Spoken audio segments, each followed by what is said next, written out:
Olá, pessoal! Sejam muito bem-vindos à nossa Conexão Assertiva.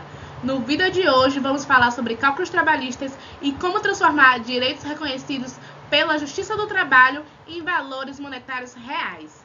Se você é advogado, empresário, trabalha na área de cálculos ou quer ingressar na carreira, esse tema é essencial para entender como funcionam os cálculos no processo trabalhista. Então, já deixa o seu like e se inscreve no canal para mais conteúdo sobre cálculos trabalhistas. Vamos lá? Antes de tudo, eu vou me apresentar. Prazer, eu sou Carla Moraes, advogada, especialista em cálculos trabalhistas, e junto com esse time maravilhoso que vocês estão vendo na tela, da Assertivos Cálculos, Matheus e Isabela, vamos trazer muito conteúdo relevante aqui no canal e no Instagram. Por isso que eu também deixo logo o meu convite. Me sigam lá no Instagram, carlamoraes.advtrabalhista, e sigam assertivos.cálculos para estar por dentro de tudo sobre cálculos trabalhistas. Lá também é um espaço aberto para trocarmos figurinhas. Pode mandar pelo direct dúvidas, que estaremos sempre à disposição. Aqui, eu sempre disse, desde o início, que é um espaço de construção. Então, estejam muito confortáveis para isso. Vamos lá? Então, me conta, você sabe o que são cálculos trabalhistas e a importância deles para o direito e o processo do trabalho?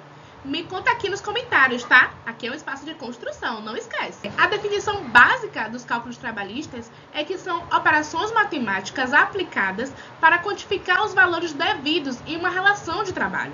Ou seja, é o processo de converter em valores monetários os direitos trabalhistas deferidos por uma decisão judicial.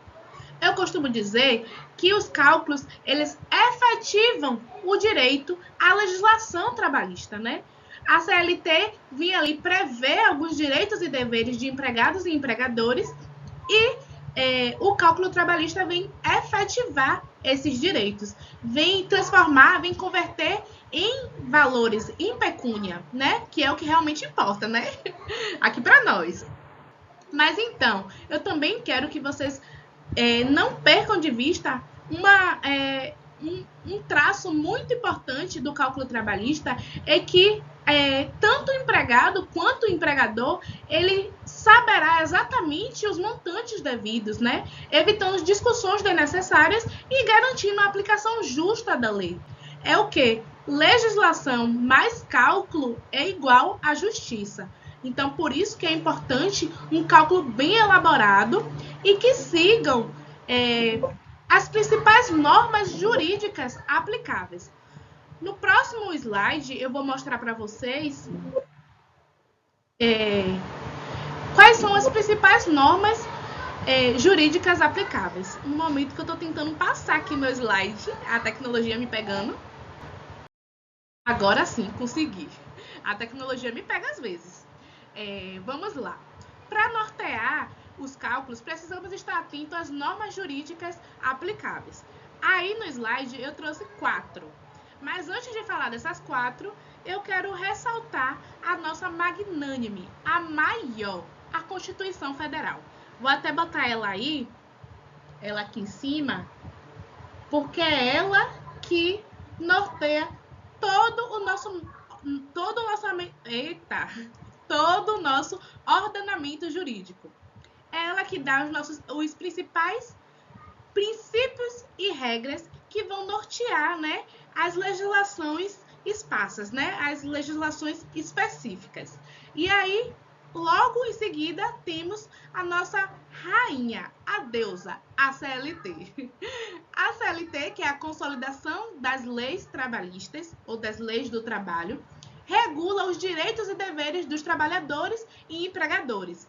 E lá está previsto direitos como rescisão, direitos rescisórios, adicionais, jornada. Então, é lá que tem os limites e os direitos previstos em cada normativa, né? Logo em seguida, temos o CPC, que é o Código de Processo Civil. Ele define as regras para a liquidação de sentença, garantindo a correta quantificação dos valores em execuções trabalhistas.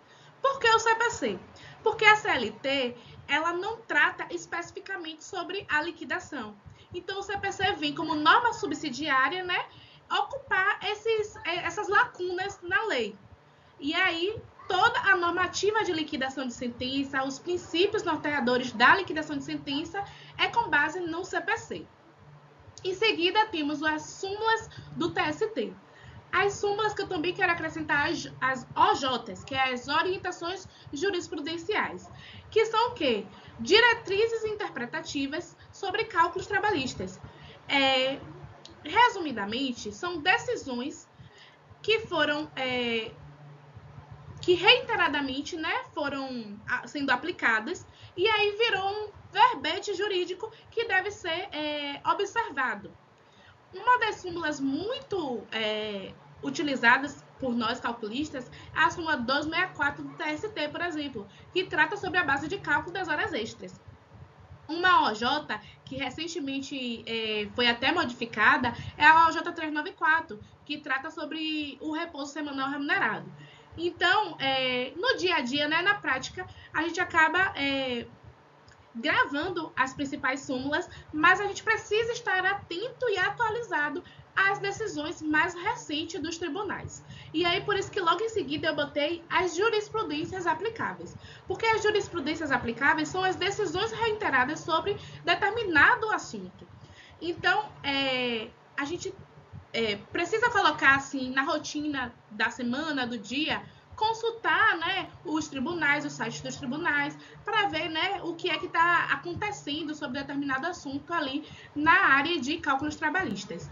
Uma importante decisão, né, recente, que está sendo ainda está reverberando nos cálculos, é a da nova atualização, do novo critério de atualização dos créditos trabalhistas.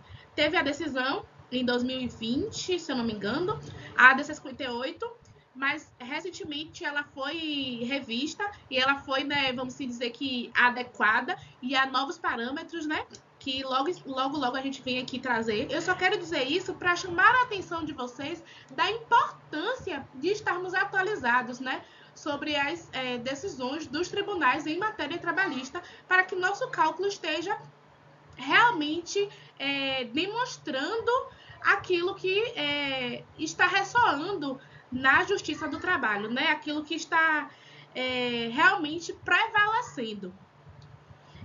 Vamos lá, seguir para o próximo slide. Olha eu aqui, de novo, sem saber passar. Então, podemos perceber a importância dos cálculos trabalhistas em todo o processo judicial, né? Porque impacta em todas as fases, como eu vou demonstrar no próximo slide. Além de ser fundamental para a aplicação correta das leis trabalhistas, como eu falei anteriormente, né? Além disso tudo, os cálculos trabalhistas garantem segurança jurídica às partes, porque ao evitar erros, né? Ao construir um cálculo bem elaborado, com base em procedimentos mais atualizados, procedimentos matemáticos corretos, com toda uma fundamentação jurídica, vamos evitar litígios, evitar disputas e até evitar prejuízo das partes. Garante também uma fundamentação para discussões, desde a fase de cognição, desde lá da petição inicial. Se você norteia a sua petição inicial com um cálculo bem elaborado, fortalece os argumentos, né, da sua petição inicial, ou até mesmo da sua contestação, da sua defesa ali, né? E na fase de execução ali, na liquidação da sentença, na impugnação. Então, um cálculo bem elaborado vai te dar fundamentos para a discussão, fundamentos jurídicos relevantes e com grandes chances de êxito. E, por último, garante também base para acordos e conciliações, pois um cálculo bem elaborado, com valores precisos, né? Eu preciso estar repetindo essa questão do cálculo bem elaborado, com base nas normativas corretas e mais atualizadas, porque é isso que vai dar a segurança ali no processo, né? E os valores precisos, né, vão dar às partes a possibilidade de negociação de forma mais justa, né? Porque se a gente está observando toda a normativa, todos os procedimentos que devem ser aplicados, né? Procedimentos matemáticos, lógicos, jurídicos, não tem como a gente não ter uma boa negociação frutífera, sabe? Vocês conseguem me entender? E aí, eu vim trazer para vocês as fases do processo e os cálculos. O calculista, então, ele vai trabalhar desde a fase inicial do cálculo, como eu falei, né? Na petição inicial. Um cálculo bem elaborado que subsidie... Eita, quase não sai, né? Subsidia essa petição inicial, ela vai ter, sim, mais possibilidade de êxito. Temos também pulou para a sentença, né? Mas eu quero fazer um adendo, porque na fase de defesa, né, estando ali pela reclamada, também pode existir cálculo, por exemplo, de demonstrativo de hora extra, né, para rebater aquele argumento trazido na petição inicial, ou para demonstrar que já houve o pagamento, né, ali na fase de cognição ainda. E aí a gente já vai para essa fase de sentença, né? Quando já há uma decisão judicial que norteia esse processo. E aí essa decisão ela pode ser líquida ou ilíquida. Quando ela é líquida, ela vem acompanhada por cálculos. E quando ela é ilíquida, ela só tem lá os direitos previstos, né? E vai existir uma fase de liquidação para poder transformar esses direitos em pecúnia. A sentença é um principal norteador do nosso cálculo, porque um dos princípios que regem a liquidação é o princípio da inalterabilidade da sentença. Então, a liquidação ela tem que estar adstrita, ela tem que estar efetivamente observando a coisa julgada, a decisão judicial. Então, a lei ela traz, né, os direitos, as previsões normativas, e a decisão judicial, ela já vem trazendo parâmetros específicos, né? Vamos dizer assim, divisor, salário, base de cálculo. Ela vai trazer alguns principais parâmetros de liquidação que precisamos observar. E aí, logo em seguida, né, no slide tem a liquidação de sentença. Quando a sentença é ilíquida, a gente vai lá para a fase de liquidação de sentença, onde vai ser elaborado os cálculos. Vai ter a etapa aí de discussão, né? Pode existir impugnação aos cálculos, mas dependendo ali daquele cálculo, pode ser que nem exista, né, essa fase de discussão, que esse cálculo seja logo homologado. Mas existe sim, entre a liquidação de sentença e a execução, temos aí a fase de discussão do cálculo. Quando a sentença é líquida, a gente precisa estar atento porque a fase de discussão desse cálculo são os recursos, né? O embargo de declaração, o recurso ordinário. Então, a gente precisa impugnar especificamente essa sentença líquida, para que não gere um trânsito julgado ali daquele cálculo. Mas isso tudo a gente vai ver em outros vídeos, né? Seguindo para o próximo tópico muito importante, é que a correta liquidação, ela depende de uma interpretação fiel da sentença condenatória, como eu falei, né? Isso significa que ela pode alterar, que ela não pode alterar o que foi decidido pelo juiz ou pelo desembargador, né? Se for um caso de um acórdão, se existiu recursos e se existiu acórdãos, né? Nesse processo. E aí, eu trouxe um dos principais... eu trouxe no slide elementos que eles são considerados como condenações implícitas no cálculo, porque todo cálculo vai ter que existir o quê? A correção monetária, os juros de mora e a contribuição previdenciária. Então, nesse tópico eu quero chamar atenção, porque, em regra, não existe condenação implícita. Mas, quanto a esses três elementos, independente se existir pedido ou não, ele tem que ser apresentado nos cálculos. E, por fim, não poderia deixar de concluir esse vídeo sem falar das modalidades de liquidação de sentença, né? Quando existir uma sentença ilíquida, esses cálculos eles podem ser... A liquidação desses cálculos pode ser por simples liquidação, por liquidação por arbitramento ou por artigos. A liquidação por cálculos, né, por simples liquidação, como eu falei, é quando os valores eles podem ser determinados diretamente com base nos documentos juntados aos autos. Então não há maiores problemas, né? Os documentos que estão ali nos autos, eles conseguem nos dar as informações precisas para elaborar esse cálculo.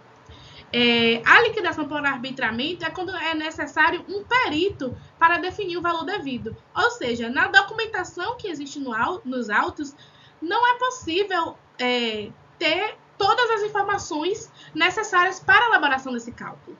E aí é chamado um perito para analisar esses cálculos, para elaborar esses cálculos. Por exemplo, em uma disputa aí que fale sobre comissões, né? E aí precisa-se ver as notas geradas, os balanços, livros de balanço ali para ver o quanto foi vendido naquele mês e tal. Então, que precisa de mais detalhes que não há nos autos, né? Aí a gente pode chamar ali o perito para resolver. É a liquidação por arbitramento. E, por fim, a liquidação por artigos, né? Que é quando é necessário provar fatos novos. Então, houve um pedido ali que foi deferido e para ser calculado, né, esse direito, deve ser juntado aos autos documentos novos, documentos que na época em que houve a discussão, né, na fase de cognição, não existia esses documentos ainda. Então, aí é a liquidação por artigos. E aí é importante a gente ter em mente que cada um desses momentos, né, das fases que eu falei lá atrás, ele influencia na forma de liquidação de sentença. Se a gente constrói uma peça muito mais arranjada ali, né, amarrada, e traz, né, e ali a outra parte traz toda a documentação e tal, isso vai impactar lá na forma de cálculo. Ou se não traz essa documentação, né, a gente vai lá cair no liquidação por arbitramento ou por artigos. Enfim, ela influencia na forma de liquidação. E também impacta na estratégia do processo. Então, para você ver o quanto o cálculo ele norteia o processo, que até a estratégia que vai ser escolhida para aquele processo, ela pode ser vista, organizada, planejada de acordo com os cálculos elaborados lá desde a fase inicial, de petição inicial. Então é isso, gente, que eu tinha para compartilhar com vocês hoje sobre cálculos trabalhistas. Espero que vocês tenham entendido. Caso ficou alguma dúvida, deixa aqui nos comentários. Como eu te falei, aqui é um espaço de construção de conhecimento. Só para resumir, vocês viram durante todo o vídeo que os cálculos trabalhistas eles aparecem em diversos momentos do processo e impactam no andamento da ação e nas estratégias a serem tomadas naquele processo. Então, para vocês verem o papel crucial dos cálculos, né? E o quanto eles definem os direitos e as obrigações das partes. Agora eu quero saber de vocês, me contem, vocês já tiveram alguma experiência com cálculo trabalhista, atuam na área, querem ingressar na área como renda principal, como renda extra? Me contem, não deixem de deixar nos comentários, tá certo? Aqui é um espaço de construção, sejam muito, muito bem-vindos. E se gostou do vídeo, deixe seu like, compartilhe com um colega e não esqueça de se inscrever no canal para mais conteúdo sobre direito do trabalho e cálculos trabalhistas. Um beijo e até o próximo vídeo!